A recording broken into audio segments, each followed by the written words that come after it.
The kinetic theory of gases. You'll recall from AS, Brownian motion. This was discovered by Robert Brown in 1827 while observing pollen grains floating in water. We can observe the same motion with smoke particles in air. If we shine light from the side of this cell containing smoke and air and observe the particles using a microscope, we'd see the particles something like this, but they'd be in constant motion. If we could observe the path of an individual smoke particle, it would go something like this, following straight lines in between collisions. The motion is caused by collisions with the much smaller and faster air molecules, but Brownian motion showed that the particles are in constant motion. The kinetic theory model for a gas shows the macroscopic properties of a gas, the pressure, volume and temperature, to be due to these tiny molecular movements. It is based on several simplifying assumptions. The molecules of a particular gas are identical. Collisions between the molecules and with the container are perfectly elastic, meaning kinetic energy is conserved. No forces are exerted between molecules except during impacts of negligible duration. The particles behave like tiny billiard balls. Gravity is ignored, and between collisions particles move in straight lines at a constant speed. Motion is therefore completely random. There is a sufficiently large number of molecules for statistical methods to be used. We can ignore the motion of one particular particle. The size of the molecules is negligible compared to their separation. And Newtonian mechanics applies. I'm now going to run through the derivation of the kinetic theory equation. You don't need to be able to follow this derivation, though each individual step is fairly straightforward. You certainly don't need to be able to reproduce the derivation, but it might help your understanding of the kinetic theory to follow it through just the once. We start off with a cube of side length L. I'll call this direction X, this direction Y, and vertically up Z. I'll also call this wall of the container wall A, and this wall B. We'll now consider one particle of mass m travelling towards wall A, that is in the x direction, with a velocity u1, and I've shown the particle here. As collisions between particles and between the particles and the walls are elastic, it will rebound with the same size of velocity, but in the opposite direction, minus u1, and I'll show the rebounded particle here. The change in momentum is therefore 2 mu1. The time to the next collision with A will be the time the particle takes to go across to wall B and back to A. This is a distance of L plus L, or distance of 2L, divided by the speed u1. So the time taken will be 2L over u1, distance over speed.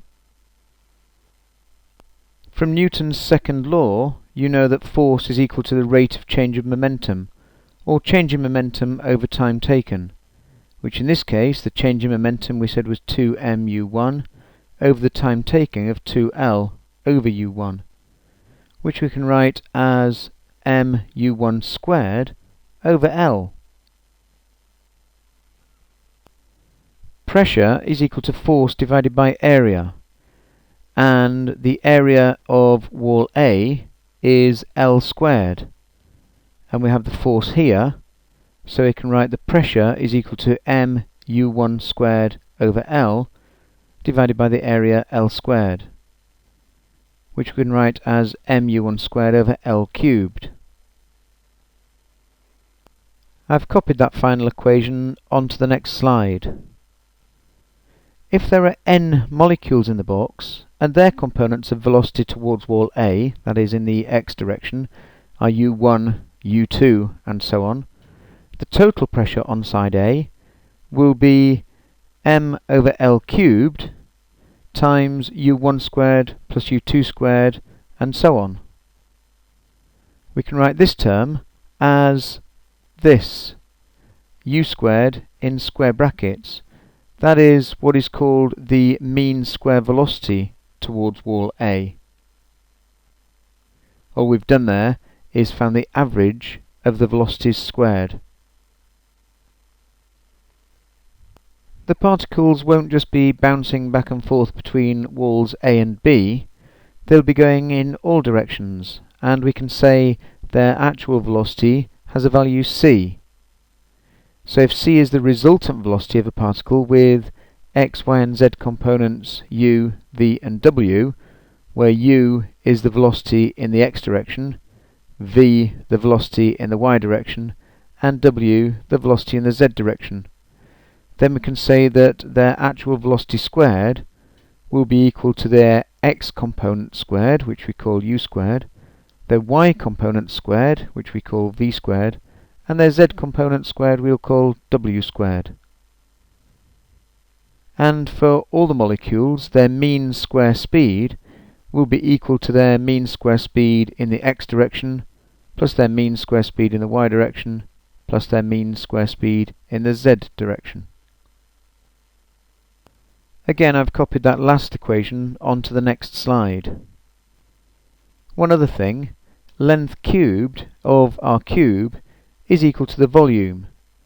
So we can simplify this equation once more to get P is equal to a third nm over v times the mean square speed. We can rearrange again to get PV is equal to a third nm mean square speed. This section here, pressure and volume, are macroscopic properties, properties of the whole body of the gas.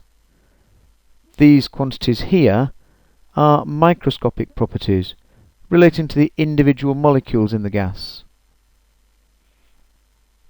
Let's just look at a few examples of what the equation in this format means. Well, it tells us that the pressure is directly proportional to the number of molecules, as long as the mass of the molecules, the volume, and their mean square speed remains the same. So, here we have a number of molecules n. If we have a pressure P, we then have the same volume, but with twice the number of molecules, we would have twice the pressure. This is because there would be twice the number of collisions with the sides of the container over a given time. This equation also tells us that pressure is directly proportional to the mass of the molecules, again as long as the number of molecules, the volume, and the mean square speed remain the same. So here we have a container with a number of molecules of mass m and a pressure P. If we have the same volume of container with the same number of particles but now each of mass 2m, we would have a pressure 2p. The equation tells us that pressure is inversely proportional to volume, as long as the number of particles, the mass, and their mean square speed remain the same. So here again we have our container of volume V with the particles giving a pressure P. If we have the same number of the same mass of particles at the same mean square speed with twice the volume, we would have half the pressure. And finally, the equation tells us that pressure is directly proportional to the mean square velocity of the molecules. The molecular speed is related to the temperature of the gas. This is covered on the video on the kinetic energy of gases. But if we were to plot a graph of pressure against the mean square velocity of the molecules, we would get the straight line through the origin.